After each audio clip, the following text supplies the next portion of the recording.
Hey everyone, welcome back to episode 6 of the Business of Leadership. Here we got Ian and Kelly Wall, and of course co-host Mark.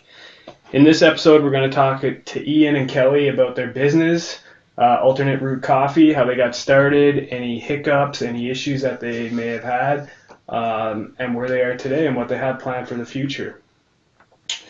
So welcome guys, glad you could take the opportunity to come and be a part of this podcast. So my first question is, why coffee? Yeah, that's an interesting one that we kind of mulled over, right? We were chatting, was like, why did we end up coffee when we were talking, we were getting into this business? But it really started from a passion for coffee. We can't explain that passion. It was really my passion for a long time. The we. Yeah, I have a good support pad over here, but it was just something I was really passionate about ever since I can remember. And I was actually gifted like a coffee roaster years back, like 2015, I think, when we were chatting about it there. Just a mini like little home one, and then I really started going down the rabbit hole after that. Like I was always into it, and that really kind of just made me fall in love with coffee and read about it, watch videos about it, everything you can think about it, right? And it was always kind of my goal too to become like an entrepreneur when I was younger, like a dream of mine. And I didn't really know what business I would be. Right. You know what I mean? You're always kind of looking at stuff, and I was like probably driving her crazy about like, what do you think about this as like a business idea, right? You even like started some or like had ideas for some, and then they just kind of like for other businesses? Yeah. You'd always throw out ideas, and then so that was kind of like the same for this one. He's like, what about coffee roasting? I'm like, sure. Like, another business, okay. Like, yeah. I think that means, like, you know, when it comes to that, you're ready to commit. If you're throwing the ideas around and you're just trying to pick the right niche market or whatever you're trying to target, I think it's bound to happen. You know, the passion's there regardless if it was coffee or another one of the projects. It's good. It's good to hear. And I think like what really anchored it is we knew we wanted to do something that we were passionate about. Yeah. We wanted to spend as much time doing stuff we loved. Mm-hmm. You know what I mean? That was really what it was all about. And that's really where it stemmed from. And that's everything that we've been really working on right now is we really are fortunate to get to do something that we love every day. Don't get me wrong, it has its non-fun parts. It's not all traveling and drinking coffee and, you know, having fun, right? It's like any business. There's logistics and ups and downs and everything like that. But I don't know, it feels really good going to work every day, and it's really cool getting to like work with your partner as well. For sure. So not only business partner, but like husband and wife has like a really cool dynamic, right? So Some days good, some days bad. yeah, it's really good actually. Yeah, I don't think every couple can do it, but we've definitely made it work. It hasn't been as bad as I thought it would be. No. Well, you never know, Well, right? you see, like we started our first careers, like we worked away a lot, so we didn't spend a lot of time together, and then we like slowly transitioned to like spending more and more time. Now we like literally spend 24 hours a day. Work together, hang together. I remember being like, I could never like live at home 5 days a week like with the same person because we were on like shift work. Mm-hmm. And now I'm like, oh look, we like run a business together, and it's not. So you guys have been in business for 8 years already? Yeah, that's hard to believe, I guess. So it was 2017 when we actually like incorporated and like actually started like, okay, this is going to be a thing. It was probably like about a year and a half of just like playing around and like dipping your toe in the idea. We were trying to like put the timeline together today, and it was like, so because we were like, I think that was one of the questions. And so we were like, what is the timeline? it was a lot more organic than you would think, right? That's good though, man. Like it wasn't so much like, here's the plan from the beginning, this is what we're gonna do. It was like, here's a cool idea, we should try this. So it started out in like 2016. I think Kelly came home one day. I was like, I bought a commercial coffee roaster. She's like, what? I was like, I decided I'm going for it. Yeah. I was like, okay, very good. Like, that's like what kind of started. I had nothing figured out on the back end how to actually do it. Didn't even know we needed like a food handling permit. Yeah, like, just thought we'd just like set it up in our garage and like sling coffee beans to like whoever. And then Ian's like, turns out we need to be like health approved. It's like food, and we're like, oh shit. Oh yeah, so just a lot of funny, like it's funny looking back how like naive we were, right? Mm-hmm. But it's, so you learn that stuff really quick, and we realized that it's like, oh, you can't just like do this in your garage. You have to literally then dedicate your entire garage to being like a coffee food shop. safe. Yeah. Yeah, and all the zoning and Clean, everything. So it's yeah. like once we figured that out, we're like, Parking for like a business license. Yeah. Like, all these things we were like, yeah, it's not gonna happen. Yeah. So we went on to the next stage and we're like, okay, well, like, what can we do? We didn't really have like a lot of access to capital. We didn't know right now like the different ways to access capital that like I wish I knew. And I would really like any new entrepreneur, I would be like, oh, you should definitely check these out. So we basically thought, okay, we're gonna have to self-leverage ourselves. So whatever assets we have, like personally, put them on the line to get a loan. Makes sense. For something like bigger scale, or we're just like, well, what do we have that we can work with right now and figure it out? So we decided to go with the food trailer, and at that time, so it was like the first mobile coffee roastery. At that time, no one did it like on the internet. Like we didn't see anybody doing it. It was just like out of necessity. you see a few now, actually. You do see it now. There's quite a few in the States that have popped up. There's some It's in probably BC. more popular in like warmer climates. Yeah, most of the ones I've seen were in warmer climates, right? Yeah. So you're actually like roasting on the road? Is that No. Well, we okay? No. It's parked when you roast. Okay. Yeah. Yeah. The full intent, which is kind of funny, is like you think when you buy like a food truck, it was like, oh, we're gonna get this out, and like that was the plan. Really, the plan was like, oh, this is like a registered, legal, commercial kitchen that we can get our business. We up literally and going. bought it Gotcha. to park it so we could have an AHS approved. That makes sense. facility. Yeah. Good way Yeah, to do so- it. Good way to attack it. So that really what it was, because we looked at building out full commercial kitchens, and at this point, like we had no like guaranteed sales or nothing. I These still were thought all this in was the- like Ian's like next bright idea. So like I'm Yeah. just like, It took a few, right? It was that's that's what I mean it was. Yeah. But like I was still like, okay. Like, Yeah. It's not like a lease, like Yeah, so I think it was like kind of out of fear too, right? It's always scary, like, oh, do I lock into a lease and you know invest all this money? How's it gonna go, right? And then ended up being a ton of money, more than I thought, anyways. Like off the bat, you're thinking like, oh, that'd be pretty cheap to get into. You just like outfit a food trailer and slap a coffee roaster in it. That should be pretty easy, eh? And we quickly learned that it was like, oh, that's not really the case, right? So. Do you think if it wasn't for your naivety about the business, do you think you would have went all in on it? Like if you knew all the hurdles you had to go through, everything you had to do you think you actually would have bought that roaster and went? I don't know. Probably not, right? Because I think that's almost the best part about living is you don't learn until you go through it. hindsight's 20/20, 50/50. I don't think that's right. 50/50, 20/20, yeah. Yeah, it is for sure. Yeah, and yeah, it's hard to say. I think if I would have known all that, I don't know if I would have pulled the trigger, but looking back, I would 100% do it again. Yeah. And I would But, do like- it the same way because like it was very organic and it was like a very slow process. Like we still both worked while we did this, and like we parked the food trailer at my sister's place and drove out 20 minutes because she lives on Anchorage, like every Saturday and Sunday pretty much, like just to like make it work. To get the trailer and do your thing. Well, like Yeah. Were you doing it out there? we were doing We were it doing out out there, yeah. Oh wow. Because we didn't have a place to park it, so that was like the best spot was like her But then sister's. Like then you need to also have like where you store your beans has to be Yeah. like Right. a safe place too. So that was in like another warehouse. And so we had to rent a So we warehouse. would like go and like load up buckets of green coffee, bring them there, like roast them, package them, and then put them back in bins and then haul them home and Yeah. like, fill orders from the basement and like. But you did it. But it was funny Yeah. because at the beginning, like at a small scale, when you first start up, there's like no orders or anything. It's all small. You're like, this works. This isn't that bad. You're trying to get stock behind you. At that Yeah. point, I imagine. And then like as it progressed into like, okay, this is like unmanageable doing this. We're just filling buckets and buckets of coffee, like loading them up into a vehicle, moving hauling them into and a. then moving the green bags by hand into this like basement of this like facility. And they're like 70 kilograms each, so like we could easily hide a body now. Like, Yeah, we were like, yeah, it'd be easy. because every time we carry them, I'm like, this is like carrying a body, and we must have moved Well, hundreds of bags. hundreds of bags, her and I, and they're usually range in size from like small ones are 35 kg up to like 70 Those are the kg. So good we ones. regularly got in the habit of Yeah. hand bombing 70 kg bags. That's And there's no crazy. handles on them; they're just like Yeah. a canvas bag, and Slinging them everywhere. yeah, just And we're not hilarious. CrossFitters, so We're not crossers, No. so you guys would probably be like, "Oh, this is sweet. This is Yeah. good." Yeah, it was like, okay, this is like my back hurt the next day. I was slinging a 100-pound bag this morning. Yeah.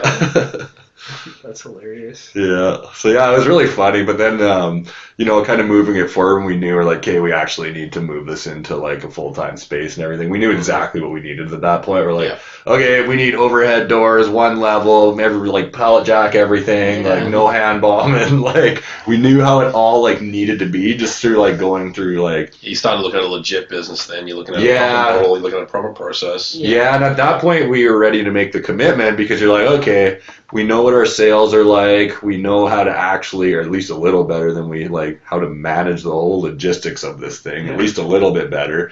All the permitting, all that kind of good stuff. We knew like exactly what we needed to do to take that next step. But that took, 2 or 3 years of like learning from all different sources. One of our main sources, we were really lucky, is I had 2 business coaches basically right from the beginning.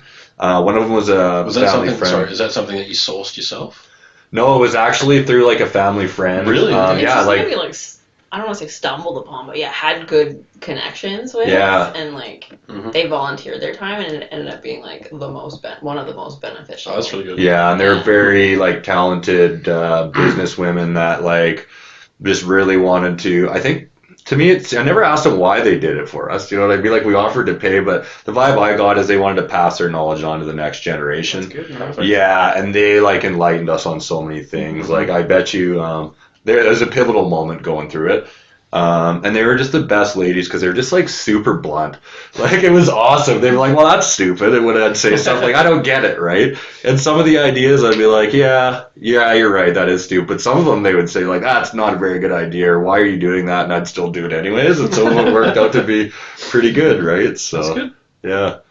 It's good that you could get some support behind you before you really had to launch it and not have to chase a financial coach or a business. Yeah. It's good to see when, I'm going to use the term community, the community comes 100%. To help, especially for a local business. Yeah. Definitely.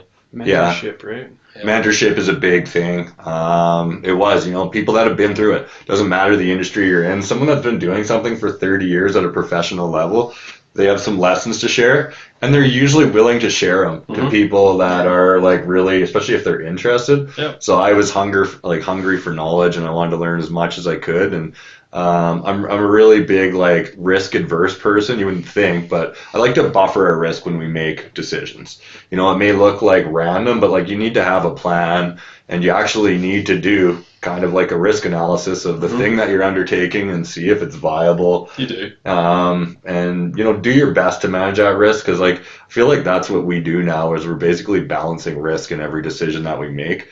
You end up making tons of decisions every day, and there's never like the right, say like the perfect answer, right? So you're always just like, all right, which was. Some days I'll ask him like a question. He's like, you know what, Kelly, like I just have decision fatigue. Like I can't. He'll actually like I can't give you an answer. Like I just can't make another decision. And I'm like, okay. Okay. We'll table this till Monday. Yeah. I would say it's a double-edged sword though, because if you didn't go out and have that impulse buy and buy the coffee roaster, you probably wouldn't be here today either. No, and it was an impulse buy, which is like kind of hilarious, right? So like, it's like you double-edged sword. Once you get that purchase and you committed, you see your business model, you see the success, then you start to look at those other avenues, right? Yeah. And that's where we see a lot of these success stories, or professional athletes have the same thing. What journey they go through to get to where they are. To win that medal, right? So, it's the same concept. Yeah. And it's very similar. People, a lot of times, they think you're crazy when you do it. So it's like, I think every entrepreneur has that. Like, when they tell people their ideas at first, people are like, what? Really? Are you sure? Are you going to be all right? Like, I remember when I quit my job, finally, like, the full-time job that I was at first, like, I think I told your parents, and like, what? Like, you quit? And you can see, like, the fear in their eyes, right? Yeah, when I told my parents, they're like, oh, that's awesome. Good for you. I think you'll be able to make it. So it was just funny, like, but you can kind of tell, like, are you crazy? And we tell our friends, and it's like, why would you do that? You had, like, a job that brought in, like, a stable income, but you're like, but that's not, like, really what I was looking for. It was great. There was nothing wrong with the job, but I was looking for, like, I don't know, excitement. Like, I really wanted to chase down something that I was always been on my mind. Really likes right? to be challenged. Like, he, like, cannot survive if he's, like, not in, like, a challenged role. So, I think, we just had to do something. Everyone's like, you're crazy for leaving. Like, we had both had really good jobs. And, like, but Ian's like, I'm just not challenged. Or, like, I want to do something different. So. Yeah. Sometimes then you got to take that risk, right? 100%. Yeah. sometimes the risk is worth the reward. And I must say, kudos to the both of you for, having some of those hills. I'm sure you climbed many of them. Yeah. To be able to, stick it out. And, when people are like, prime example, well, really, you're going to do that? You're going to quit your job to open a coffee shop or a coffee roasting business?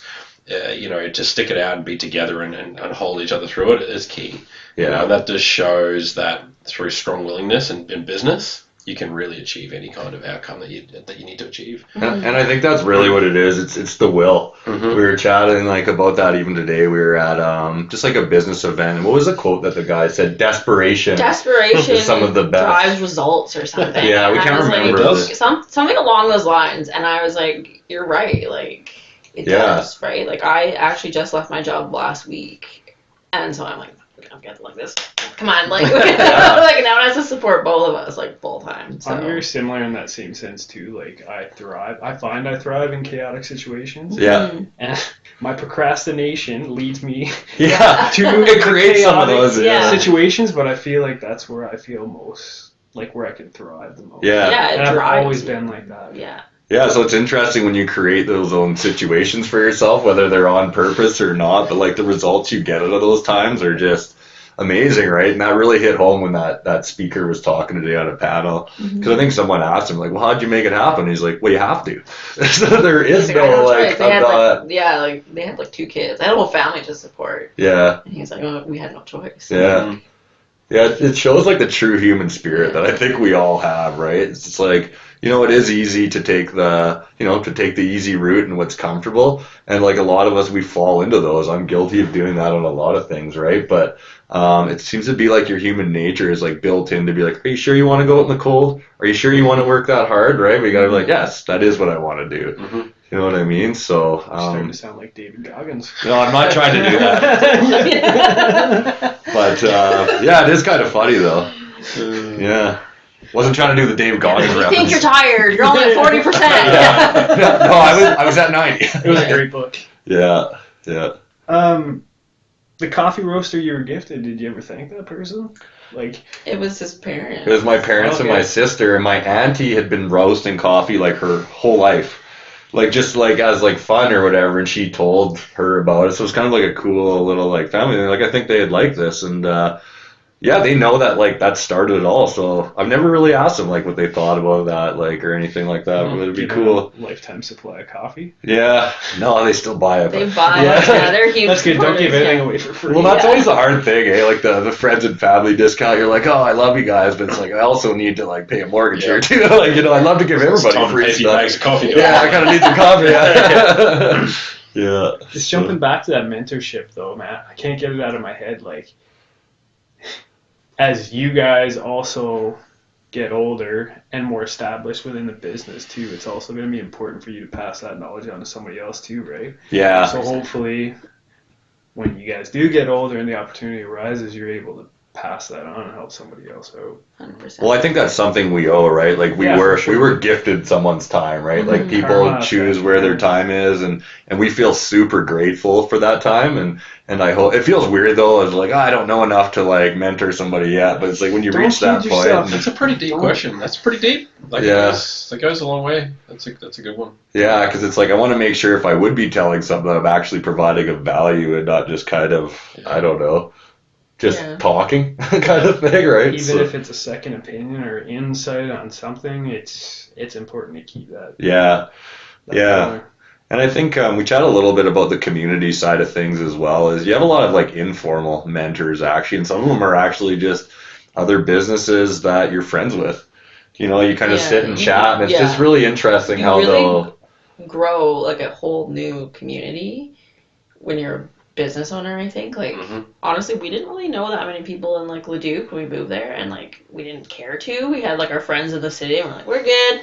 And then we started this business, and we met so many awesome people just through other businesses or other connections, and they understand what you're going through. It's just it's just a different community than your high school friends or your university friends. Well, they can relate. I guarantee they went through the same struggles, the same issues, and they all want to support each other. It's just sure. I don't know. It's a really cool like community. Coming back to that, community. It's key. It's what Yeah. it's what drives a small business. Yeah. My family's driven small businesses before, and that's what we do.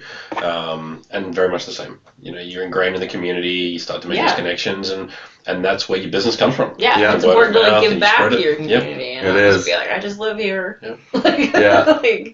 It creates a really cool ecosystem where you're cheering other people on, and so like they're cheering you on, right? Definitely. Through like many different avenues, right? So it's good. Alternate route. Why? The name. Where'd it come from? We struggled with.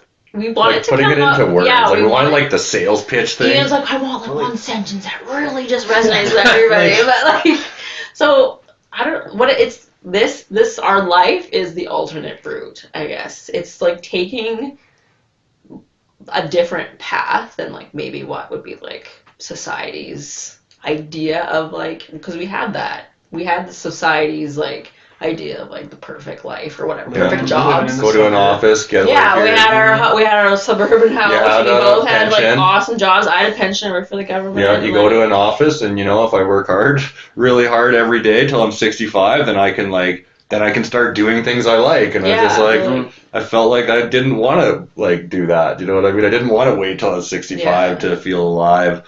I didn't want just like the comfort part of it. It was almost boring, for lack of a better. It kind of was, right? It felt like just like we weren't so we were really. Like, let's take just like let's do something different. Let's do something that like fills our buckets. Like, almost like you were looking for a challenge. I think maybe it was. Yeah. I don't know.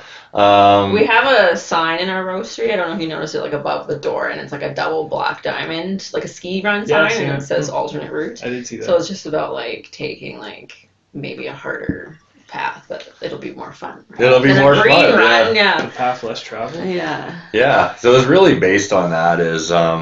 It's really just figuring out a way to spend as much time doing what you're passionate about. You know what I mean? And like not settling for that. And usually like when you say alternate route, usually stuff that you're passionate about, it's not like there's not like an easy path that's like, oh, this company is like hiring a coffee roaster and then you can just go do that and have fun. It's like, well, that wasn't really there. You know what I mean? Like I didn't know a path to make this. Like how can I spend time doing this all the time, right? And I think we work harder now than we did before. Yeah. But I think we also I feel more fulfilled. Like it's just so rewarding working and watching like your successes, like not really like good. The government success. Right. Like, is that even a thing? But like like just like it's awesome to like just like I mean the lows are a lot lower, but like the highs are a lot higher.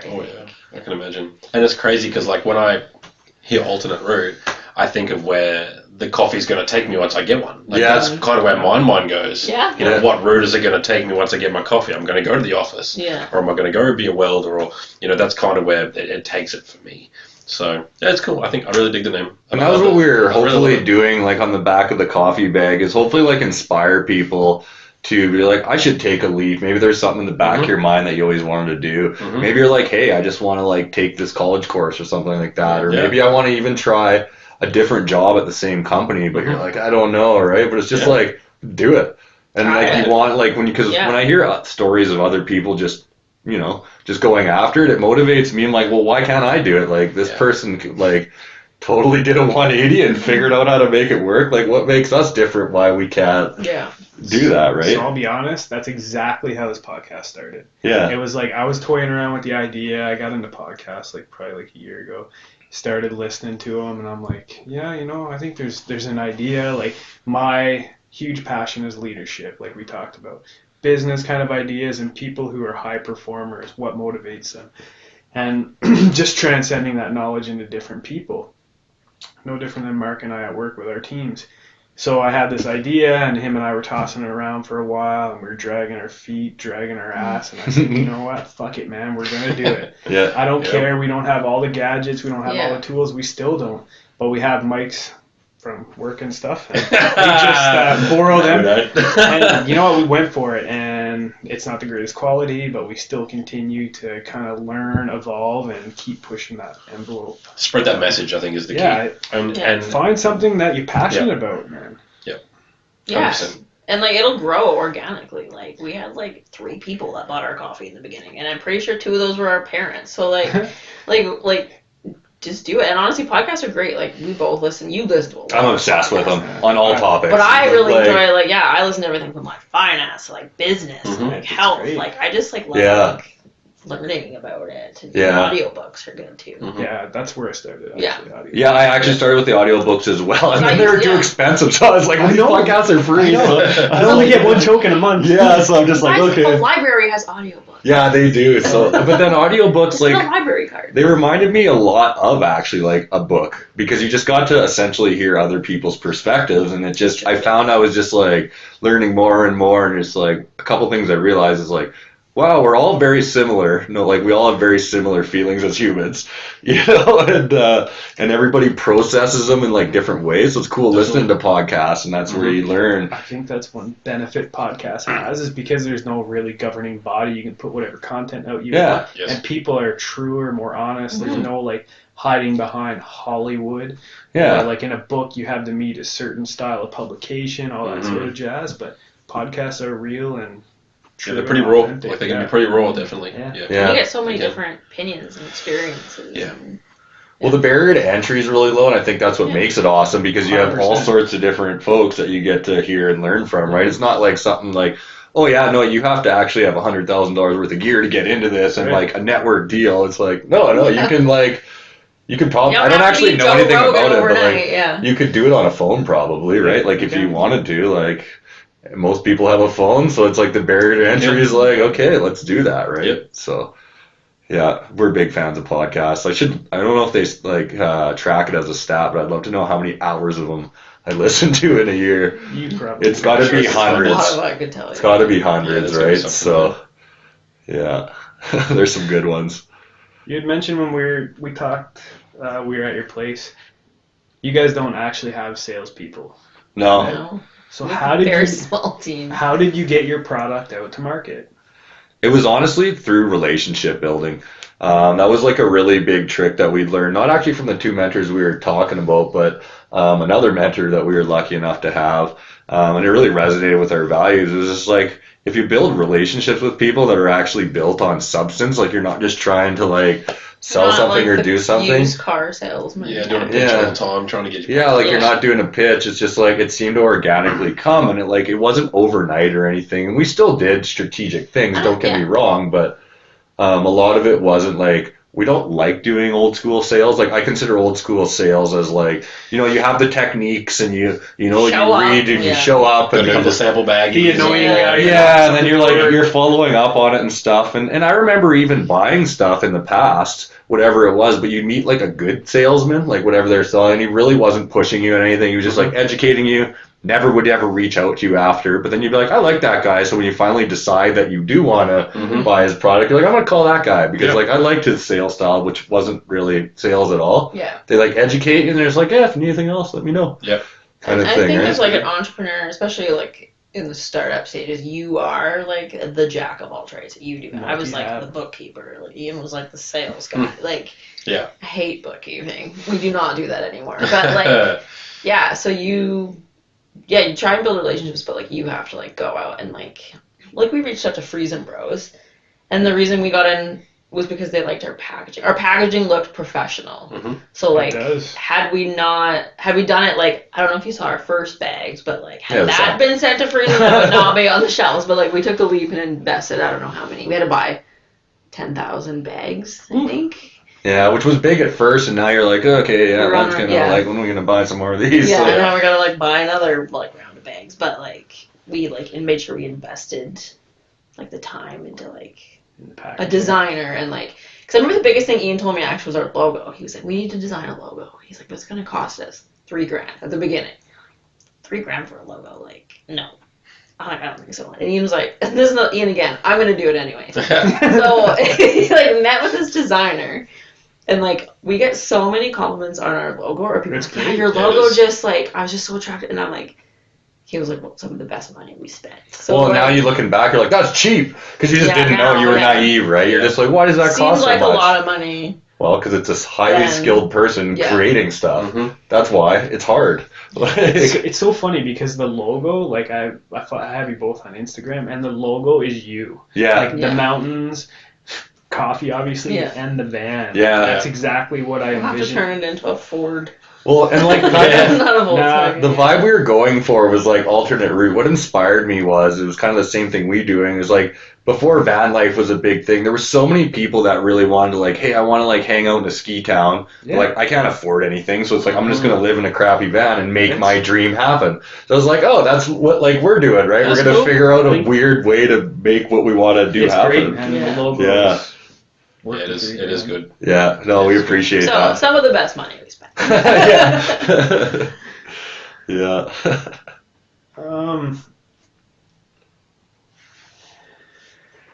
To date, what would you consider the highlight of the journey that you've been on with Alternate Route? Like, what has been that proud moment, the most proud moment? I think we were chatting about that. They were like, "Oh, that's hard," and like we kind of ended up saying the same thing as when we were able to quit our jobs.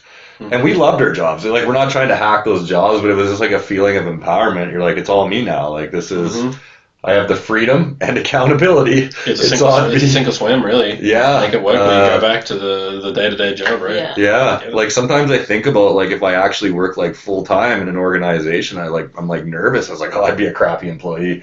So it's like I don't know. I think also our, for me, it was like our grand opening at our like actual roastery. Like we had like a space that wasn't a food trailer, so it was like, That's a big moment. yeah, like the whole like ribbon cutting, and like we have really great partners with the Edmonton International. They're our landlords, I guess, and they're so supportive. And like so we had like news people there. Like we were on TV. Oh, Like, that's great. I it remember was that. It like a big yeah, shindig. it was Yeah. like it was really cool. And it was just like really proud to be like, this is ours. And that was at the place right now. Yeah. Yeah. Nice. Well, it's cool too because usually you're always constantly looking ahead that we sometimes forget, and like we've only said that a few times, but we're always so like we have these goals, like we need to achieve these, and we like accomplish something awesome. We're like, hey, great job, and then you like almost forget about it and move on. So it's kind of What's like, next? Yeah. yeah, what's next? So it's like we've been trying harder to like actually look back and like celebrate like the small wins along the way. Yeah. Because yeah, you definitely get the feeling that you're just like. You know, like, I don't actually know what I'm doing here. It's like we still got so much Yeah. work to do. Like we need to get Work so hard. much better. Yeah. So We're you're not real always like, business. Like, yeah, like we're always like quite hard on ourselves Yeah. that way, and it's like I think it's healthy and sometimes unhealthy in a way, but it does push you to be the best that you can because we constantly think what we do is like could use improvement. In fact, we start every week. We call it like our continuous improvement moment. It's like you have to start every week at a meeting, and we like openly talk about what didn't we go have well. a big whiteboard in the office, and every time something goes wrong or like you think of something we could do better, anybody on the team is supposed to write it down. Oh, Like, nice. and at the beginning, we're like, hey, what are our new continuous improvements? Like, So it's like an open forum. Yeah. kind of thing. Yeah, and it really like we hope it allows anyways for everybody to bring stuff up because it can be hard in some organizations if 100%. something doesn't work, and we really want to pull the human aspect out of it because our point of view is like we all know humans make mistakes, right? Yeah. So like that's not their fault if the business set up a system where it just allows a human to make a mistake because we're all humans, we all make mistakes. So our thought is it's the system's broken if we have mistakes happen, and you know the person shouldn't feel like accountable unless they just like there was a system and they're like I don't care about your system, but which like doesn't happen. The guy that right? duct taped the hitch. Oh yeah. Yeah, it's a side story. So, but- question for you: with being a small local business, how many staff do you have now at work for you guys? There's 4 of us total, and then we have another partnership at the Business Entrepreneurial Center in Nisku, and we have 1 employee that's going to be starting next week on that. So Okay. just to be 5 of us total. Yeah, and- so Ian and I, and then 2 other staff plus 1 coming That's on great. next week. So. Yeah. Nice. Plus, like our accountant and our bookkeeper. Yeah, we do have a lot of contract work that. a really great lady we use for like our HR and like hiring like subcontractors. Oh, wow. Yeah, Like, so we're too we- small to do that like in house, but so we have some really great partnerships. Yeah, really great partnerships that help like look after those aspects of the business. But the great thing nowadays is like the gig economy is real. So there's lots of people that are like, yeah, I can do bookkeeping for you, or it's like, yeah, I do design work, or yeah, I do this special thing. Yeah. So it's like you can kind of piece it out, Yeah, you can. and they just do a really great job because that's what they do, right? And a lot of them are so good at it, they're like, yeah, I can do that for you in 2 hours a week. And you're like, oh, really? That task would take me probably 15 hours. So Yeah.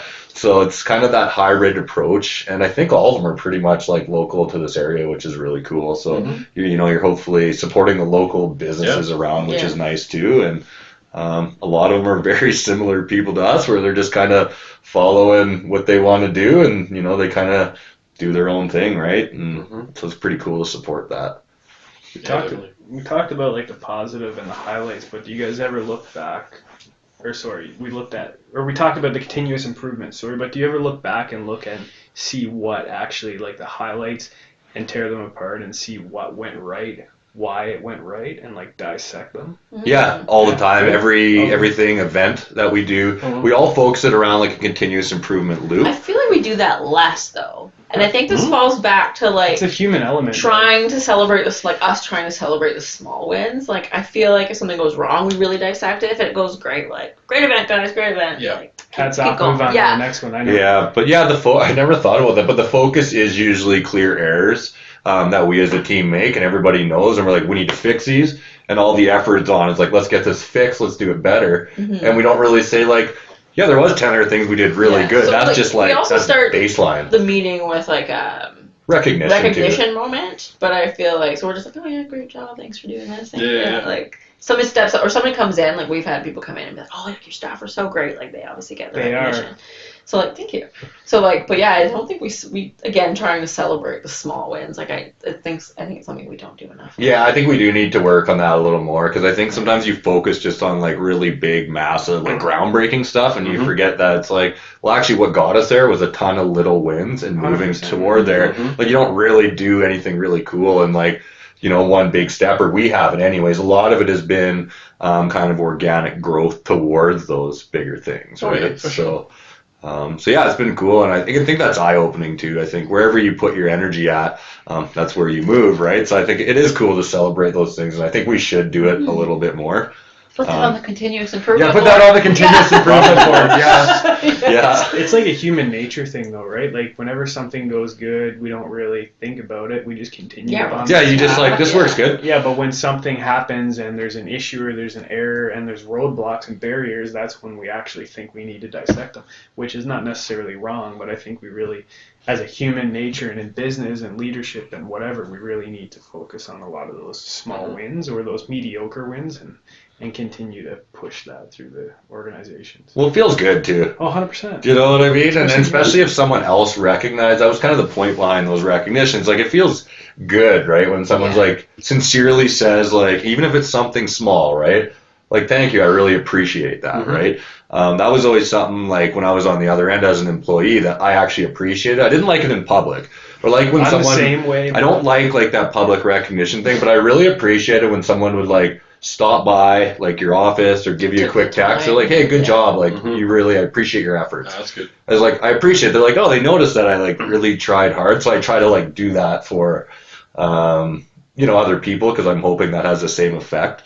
There's a book that talks about that, but it's kind of similar to like the 5 love languages, but people all like recognition in a different way. Some people like gifts, some people like acts of service. Yeah. It's like very similar based on that concept. A lot of people like touch, yeah. No, but like everybody likes, and some people like public accolades. Like not me, I feel like embarrassed. I don't, but some people do. So it's like kind of figuring out what makes, I guess, people tick, right? Yeah, what personality traits fit which people? Yeah, definitely. Yeah, we did a very similar thing at work there at one point.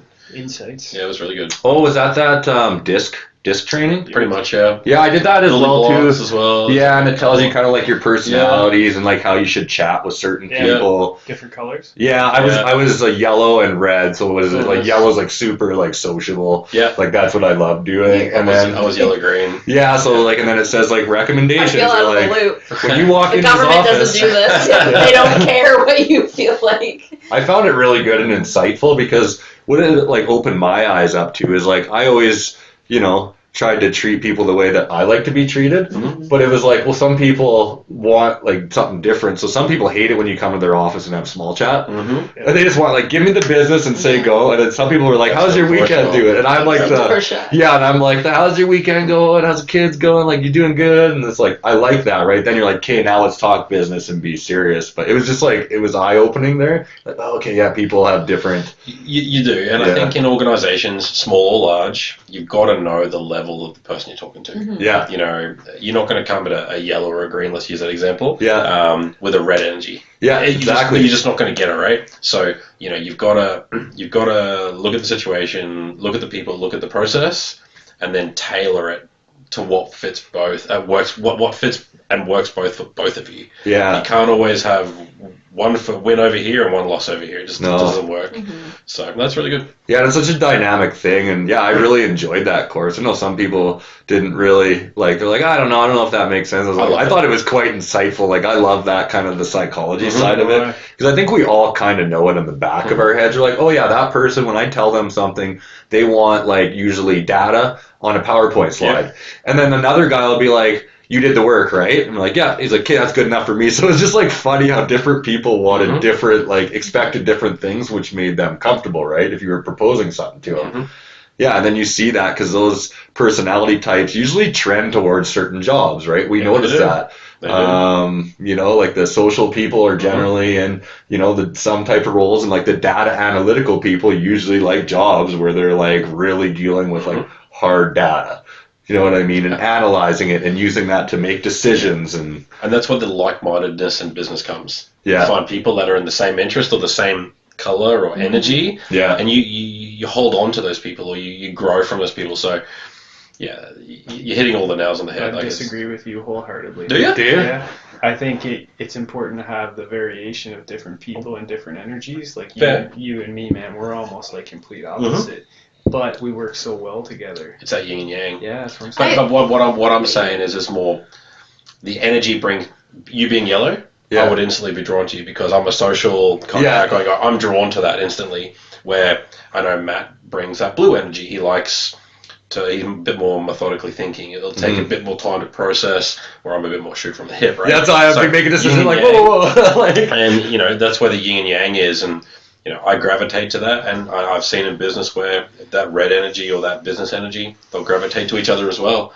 So, and I think that's why, I don't know, maybe we're quite opposite. We are quite opposite, and I feel like that's why we work really well together in business and I guess life. But like, you know, get hot-headed about something, and I'm like, okay, like, and I'll have to like talk, like, and then but all the same thing, I'll get overworked about something, and he's like, okay, but like, what about this perspective? And I'm like, because different things like upset different personalities, you know what I mean, or cause stress for her. So something that would be stressful for me, she's like, that doesn't matter to me at all. And then she tells you, she talks about it to you like, you know, without emotion, and just like breaks down. You're like, oh yeah, you're 100% right. No, I'm actually not upset about that at all. Yeah. But like when you're we have different strengths and different like perspectives and energy, like you said, and I think that.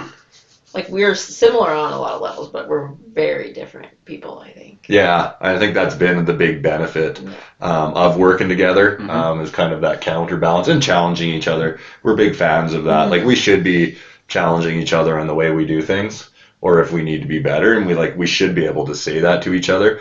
I feel like, not to generalize as Canadians, but like, we're so friendly that sometimes it's hard to tell somebody or give someone feedback. Yeah. But like, to me, feedback from a well-meaning place, even though it might be hard to hear, is like, it's important, because if you're saying it from, like I said, like a well-meaning place and you want them to improve, it's hard to give because it's awkward, right? But like, feedback's a gift. Oh yeah, I think it is. And even some feedback I've gotten, like, well, that hurts, but I appreciate it. Yeah, it's that constructive criticism, right? Like, there's a way you can deliver that message, and it's obviously not, you don't want to be too direct, but like, no, there's a method. You also have to deliver it different again to different people. Different people need it different. Yeah, like, and also I guess it depends on the relationship. Like, I have no problem telling you my feedback, but like, I wouldn't go to our staff and approach them the same way I'd approach you. Yeah, you're an idiot. Stupid, Oh yeah, you're right. Yeah. I've also found in business, you know, giving that friendly advice, also being prepared for them to reject it. Yeah. You know, you've got to be ready, and you can't be upset if they don't take that advice. Quote unquote, you took some advice, you said, I'm going to do it anyway. Yeah. You know, so you would hope that whatever information is given, whatever the decision is made, is the right one for that person at the time, and you continue on the path. And it's based on their experiences. 100%. Like, right? So they do you give them the tools, and they do with it as they see fit. Yeah, I think like the approach is a big part, and understanding that too, because honestly, everybody receives feedback differently, and I think we'd probably be a good example. You'd like usually probably the more like softer feedback, right? Where I really like when someone just right away, they're like, stop, why are you doing that? Like, that's wrong. And then they just tell me straight up. I'm like, okay, perfect. Like, that's good. Like, I like just direct, blunt feedback is good. Whereas sometimes if people, for me personally, try to do it like nicely, and I leave that conversation, like, what were they trying to say to me? Like, I don't, was that what they were trying to say? Like, I'm very much similar. Yeah. Yeah, sometimes it's hard, but you always appreciate it, right? So, Mm-hmm. so we've been really really big on feedback. I think is an awesome thing. Yeah. Sometimes we think we're performing a certain way, and like everyone around you disagrees with that, right? And like I want to know that. I don't want to keep doing something that's like causing an issue, or if you're doing something well, I want to know that and keep doing it. Oh yeah. Kind of thing, like that, especially, right? So. Well, that conversation just went full circle. Yeah. It really did. Yeah. I'm sure you guys have many moments where you probably felt like the walls were caving in. Do you have any that you want to share? Like any moments where you're like, fuck, I shouldn't have did that, or like you bought a coffee roaster and you're like, what the hell? Well, one thing we did, it was kind of just more of a funny story. So we were looking at, well, it wasn't funny at the time, but we were looking at like. I'm wondering where this story's going. So this one would be funny. So we were looking at like a place to lease or whatever, and we were like pretty sure that we were going to get this lease space. So we were like, oh, let's buy this huge coffee roaster. So we bought it, and it was like on delivery. You can't change it. And then it had like everything was lined up in my head that was going to be perfect. And then the lease fell through. Oh no! And then this roaster was coming, and we had nowhere to put this. This thing weighed like 1,300 pounds. It's giant. Like I have Is this the one you have? the one that we have there. Yeah. Yeah. And I'm like, holy crap! So we better like find somewhere to put this. So that was kind of funny. You had like a well thought out plan that, and it just like fell apart for whatever reason. And then you're like, okay, I guess we have to adapt. And like we made it happen. And we were lucky, our landlords, we were close. So what did you do, would be the question. Well, that's where we ended up at the airport really space. put it into like drive to like this space. Okay. Yeah. When that happened, my all day, every day was like, we got to find something. Mm-hmm. So like nothing else was. We were like looking. And then like we found this one that we thought was great, but the landlord was a real treat. And so then it kind of just like fell apart. But like we thought it was this perfect spot, and he seemed really great up front. So we bought this roaster, and then just like all like caved in. And it was Christmas. Oh no! Oh yeah, Christmas. Yeah, we were taking phone calls. It was like right before. Yeah, it was right before Christmas, and we were trying to get a lawyer to review it. We're like, could you have this done by December 28th? Calling all of our like realtor friends, like getting us in touch with like commercial realtors. Yeah. And then Ian came to me and he's like, "What about the airport?" I'm like, "That's the stupidest idea." Yeah. Like, why would we go there? Like, who's gonna like?" And then he's like, well, let's just look. You had looked there already. Mm-hmm. And I had, like, shut it down instantly. I already had a vision in my mind of exactly. And so he's like, well, come. I didn't see it. So he's like, come see the space. I'm like, okay. So we went back to it. And then, like, being there, I'm like, this might actually be perfect. And, like, the airport was just so great to, like, work with. Mm-hmm. And, like, we were like, okay. And then they let us, like, dump our roaster there before the lease was That's what they saved. I asked him. I was like, this is going to be, but I was like, hey, we don't officially...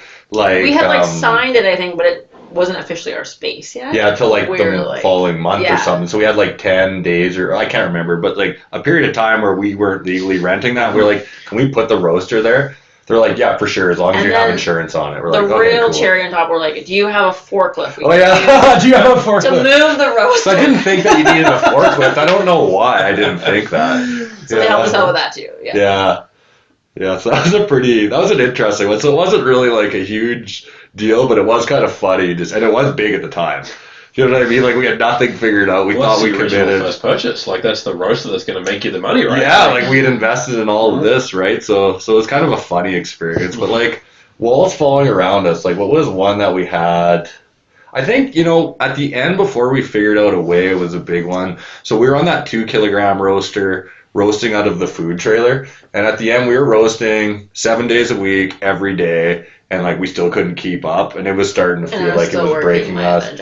And you were still working, and it was just like, it was rough because you couldn't get ahead because all you were doing was just like roasting coffee. So it was a good thing because you're like, hey, we built this to this point, but like this is no longer the demand was sustainable high. there. Mm-hmm. Yeah, and then but like that was right at the beginning of COVID, so we had to make a large capital purchase, take another big gamble. And you're like, okay, perfect. So it was like a weird kind of pivotal moment, and we held on to it way too long. Like we did that for too long. We held on the safety net of it. Yeah, because we're like, this is good, and it took us a while to make the leap. Probably did it a year too long. But I would say we kind of make some decisions a year too late, and we get through it. Yeah. And then when you make the change, you're like, oh, this is so much better. Yeah, like, we were just like gun shy, I guess, which I guess is not a bad thing. But yeah, we hold on to it until we're literally so stressed out because we have so much work on our plates that we're like, we have to change this like process. So yeah. It was a lot. So yeah, that was a lot, and it was kind of weird because it was a good thing. We never actually planned the next step. Our dream was like, we got to get to this point where we're roasting all day, every day. And then we did, and we're like, oh no, what do you do next? Kind of thing, right? There's been like little instances too. Like remember when like there was a flood where our coffee, like our green coffee, was originally stored, and we had to move it. Oh yeah. And we were like in pure panic, like what we're gonna do with it. And again, this came back to like our community. Like we knew people in the business community, so we reached out to like one lady. And she's like, yeah, you can like store it in like the basement of this it's in the basement of the lady co-work. She had like rental space. Okay. And so she like hooked us up with that was like for like a really good deal and like I don't know, just little things. Well, remember when our roaster or the heater in I was our gonna say, remember when the food trailer almost burned down? Yeah. It was just an electric heater, and for whatever reason, because we had to keep the water thawed. So like it was in like this cubby. So we just heated the cubby because you need to have like hand washing water. And my sister would, because it was at her place, she would, in the morning, she would go in and God bless my sister, go in and turn on all the other heaters so it would be like warm in there. And she went in there and called us. She's like, it's full of smoke and like. And it was like plastic burning smoke. Oh yeah, so the stink in there. And we were supposed to leave on a ski trip with friends. We had to cancel our ski trip. We like lost our money, which was fine. Then we had to like spend 3 days like cleaning because we had to scrub the walls because like you could taste like if you roasted in there, you could taste that like burnt plastic. Right. So like we spent, and it's minus like 30. It was minus 32 when it happened. So it was like you can't just air it out because like you can't wash the wall, like it's ice cubes. So we're like trying to heat it but clean it. And like, and we're still, and then we still have orders of coffee to go out, but we can't roast while you're cleaning. Oh god. Oh yeah, it was just everything. Yeah, so that was a funny one too. There's lots of those. That's what I found. Like, I feel like we haven't had anything that's really been like, oh no, this could be the end. It's just been like a bunch of small ones, and those are like those low lows that you talk about. Yeah. And you move on from them pretty quick when you're in the moment, like it seems dealing like with the problem. It's hard. For sure. But then once you fix it, you kind of laugh about it. Like once it's fixed, right? Yeah. But in the moment, it kind of sucks. You're just like, oh, I don't know how we're gonna figure this out, but I guess we'll get it figured out. So, yeah, lots of small moments like that, I think, and I think that ties back to what you were saying is like the lows are really low, and then like the highs are really high. Really low, yeah. Because like, and then you get some good successes or something good that happens to you, and you're just like on top of the world. You're like, I don't even care about those bad things that happen. Yeah, this is awesome, right? So yeah, there's no like middle ground. It seems like it's always like really good, or you're like, oh, this sucks, kind of thing. So tough decisions. Yeah. What's some of the hardest ones you've had to make as entrepreneurs? Well, I think one of the this is going to be a fun. Like, expanding is always when to do that. Like Ian quit his job first, so like that was probably one of our biggest decisions because Ian was very much the breadwinner for like he made more money than I did, but like it was his craft. Like I can't roast coffee, so I ended up actually going part-time at my job first. That was like the first step to like give us more time. So I was like filling orders, delivering orders, like that kind of thing. And then there's only so much I can do because I wasn't the roaster. So then the next step was like Ian to like free up his time. So I think that was a big step. Yeah, and I've noticed one thing too that adds a bit of stress is now when you're taking risk, before it used to just be you and I that risk impacted. Mm-hmm. Now when we take risks, there's like, okay, there's people whose livelihoods depend on us, staff. Employees. There's other businesses whose their businesses depend on us providing a service. So I do notice that sometimes when you're making a risky decision, which is, you kind of always have to do that. I'm like, this impacts, like if this doesn't go well, this impacts a lot of people, and that like scares you, right? Does that play a part in your decision? Well, 100%. It has to, right? And I think that makes you, as you kind of grow, like it makes you a little bit more adverse. Because like I'm fine, especially if her and I agree. If we take a risk, we like to think a worst case scenario. If that happens to us, it's like whatever. Like we brought it on ourselves, but like I don't really ever want to make a decision that like negatively impacts our partners. Mm-hmm. You know what I mean? Like something that's like, ooh, this is a big risk. And we talk a lot about partners in our business because we always say if our partners succeed, we succeed. And our partners aren't just like who we buy off of or who we sell to. We consider our partnership like essentially your overall community, right? It's other businesses you work with. It's our employees. It's pretty much everybody, right? Mm-hmm. So what happens and how do we impact these partners if we do make a poor decision?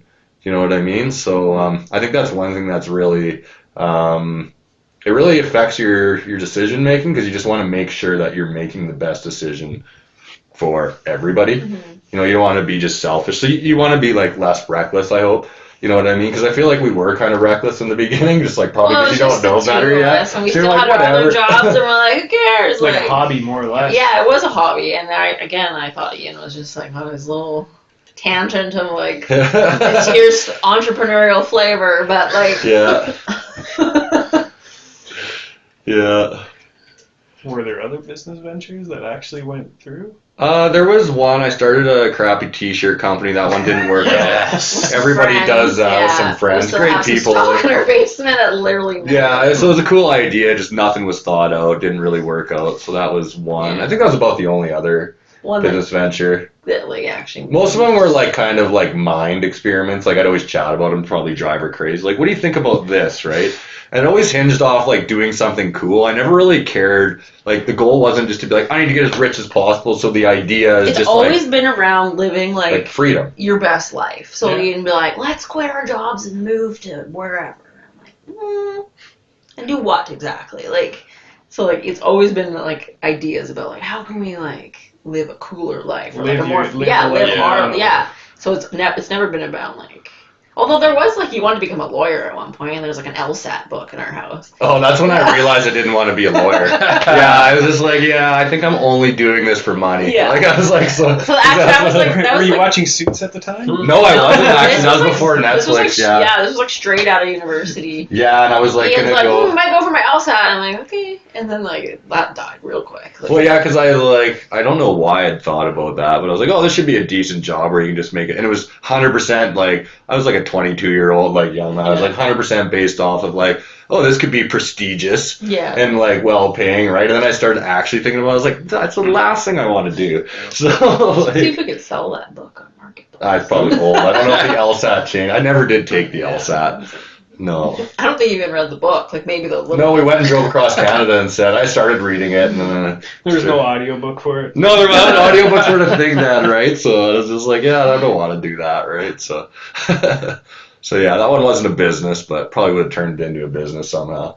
Probably would have owned my own law firm. Yeah. But no, those were the only business. Did you ever have anything else that you did like business wise? Like decisions that we're talking about. No, like What's the any question? other Like- business ventures. Oh, me no. Yeah.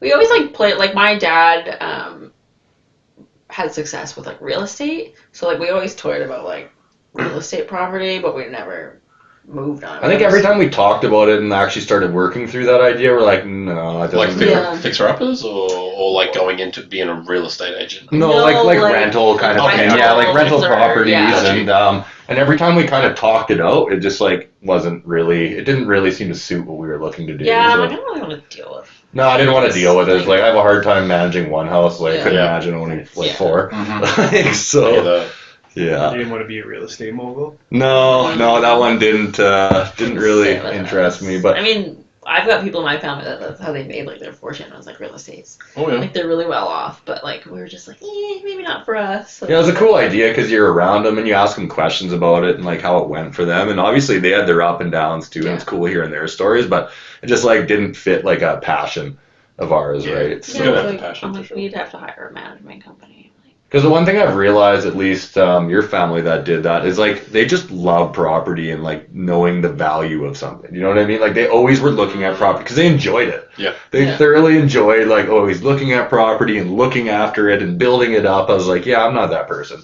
I don't like building stuff, right? Like I'm not very good at it, right? So when we moved into our house, we didn't have a deck.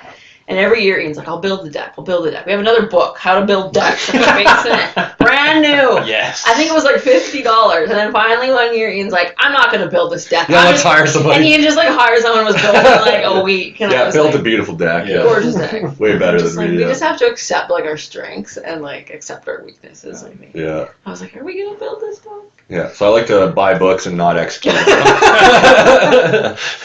The thoughts there. Next month's gonna be coffee and books for sale. Yeah, exactly. We have a lot of So coffee books, but those get those get those are read well front to read, back. Yeah. Fork in the road moment. So like, were you ever faced with a decision and you didn't know at the time? Obviously, besides for the roaster and the lease, think of something different. Like a moment when you were faced with a decision the outcome came and it actually sent you on the trajectory where alternate route is today?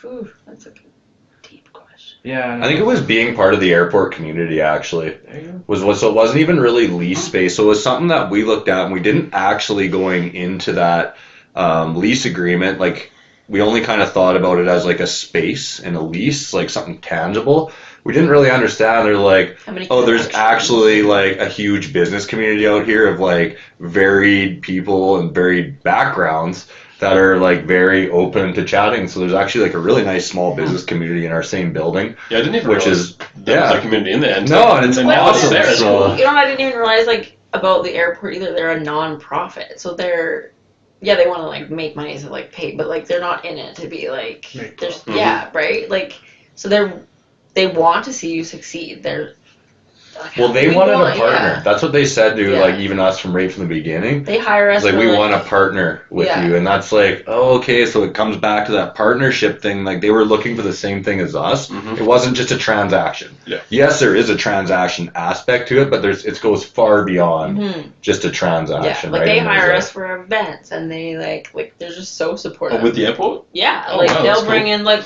Swoop released a new airplane. They hired our cart to be there when all like the VIPs came for this like unveiling of the Edmonton Oh, that's Swoop great. airline, and like it was That's cool. cool. We're in like this giant hangar with all these like VIPs, and like they're really great with like all these, and something we definitely didn't think about. Yeah, that was like a surprise. So I think that was I have said that to Kelly. I was like, I think this is one of the best business decisions we made is coming out here. Yeah. So like we may not ever like be in that same spot that we're in at the airport forever, but it's going to be at that airport. That's awesome. Yeah, it's an awesome community, and I think it's going to be even a stronger community in years to come. Leduc County has done a really good job for enabling businesses. We get a lot of politicians that come by, usually around election time, and they want to know like what small businesses need to succeed. And I always say the same thing is like, we just need you to enable business. Like try to make doing business, like we all want to do business respectfully, correct, but like make it easy. Do you know what I mean? We shouldn't have to dig for stuff and like, hey, you want 7 inspections and we're all ready and like you can't do it for 2 months, or like make it easy, right? And not to bash the city of Edmonton, but they have some areas of improvement from what we've heard is like they're not doing the best job at hoops to jump through enabling business. to run a business in the city by the sounds of it. And I think also like so the airport's technically on like county land. It's like federal land, but it's leased from the county.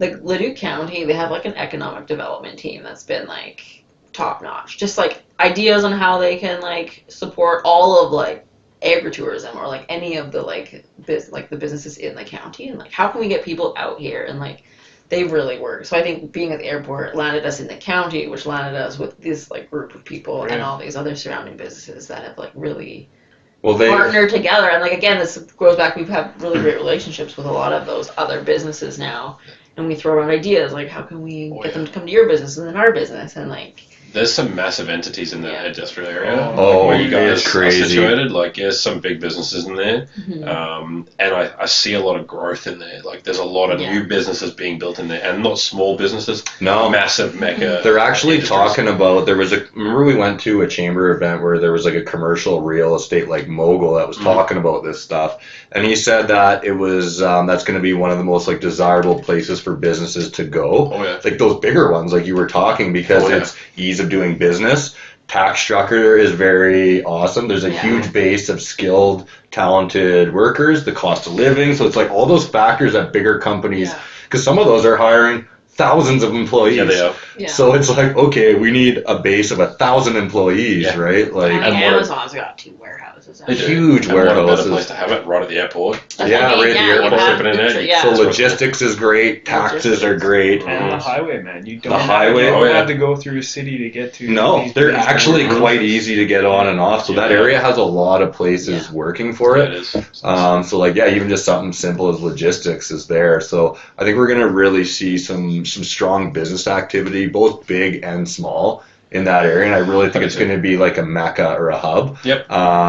Maybe I could just be making stuff up, but I really do believe there's a big future in that area. And just to give you an example of what the county does to enable business, we had all of our permits done in 3 days. Oh wow! When we first got That's that pretty place, impressive. they had to like, oh yeah, we can do it under in a week. I was like, oh, they always say that. They're like, when would you like it by? I was like, think it was like Tuesday, and I said, okay, by Friday, and they had done. That's Like, good. Don, you guys are good to go, and I'm like, that is enabling business. Yeah, right there's just there. very Like, little red tape. very little. Like, Yeah. we still did everything right and correct, but they had the people in place to review everything. We knew exactly what we needed, and they're just like, approved, done, good to go. Yeah. It's like big city, but with like small town feel. Like the mayor of Leduc County comes out to like Everything, how many all the events? time. Like Yeah. yeah, Knows just, you like, by name. Yeah, he knows you by name. We know her. Like it's just like a really cool like community. That's great. That Yeah. is good. Yeah, I think the counselors really are committed to doing that, which is nice, right? Because we see that in like politics, everybody has an agenda, right? We know that. Always. And their agenda really, what they say is we want to enable business and support business, and that actually their actions support what they're saying and doing. And they're showing up to these events and they're doing it. So it's really nice to be a part of that community because business takes a lot of stakeholders and there's a lot of challenges that we face. And what we have found is different industries or different small businesses still face a lot of the same challenges. Shipping is just a huge thing, and I think in all businesses right now, like shipping is really tough, and it's expensive in Canada. Like it's just a huge expensive thing, and it's tough to figure out, and it's a big country. So like sometimes shipping stuff out east to the East Coast is more expensive than shipping it down to like California. Oh, yeah, well, I've got a partner for you. Yeah. I'm not even. No, joking. seriously, yeah, that's a good one. Yeah, no, that's good to hear, and like, shipping logistics are, I think something that a lot of people deal with, and I'm sure even in your guys' industry, you're dealing with that. Probably mostly the purchasers, right, that are like Pretty dealing much, with yeah. logistics, but like, yeah, Canada's a big country with a lot of land. It's hard to move goods. Costs a lot. It costs a lot, and I think does. sometimes we don't have maybe the volume. So it's more expensive, right? Like maybe As in your business, you mean? no, I just mean like the volume as like a country. Okay. So you know, like Okay. when you're in the U.S., so what do they like? Yeah. Like if you could buy a sea can of green coffee, Yeah, it you does can make get a way everything. better deal than if you get a pallet. But Than like, shipping, we're yeah. obviously not at the we can buy a sea can of the same coffee Mhm. because you have to obviously sell it by a certain date. Yeah, of course. But You yeah, just need to I mean, I ramp up can production. What's that? Yeah. Ramp up production. Yeah, we have some ideas for getting some sea cans in, so stay posted for the episode 20, 100 Yeah. next time. We'll That, do. that it'll man, the be- man better start selling some you coffees over can here. you can ask us how we figured out the sea can thing, but we do have a good idea actually. Drones. So Just Might kidding. have, that's not drones might though. have a connection for you. But Oh, perfect. Yeah, because that stuff's always fun, right? And always a big learning curve too. Mm-hmm. So Yeah. yeah. Great.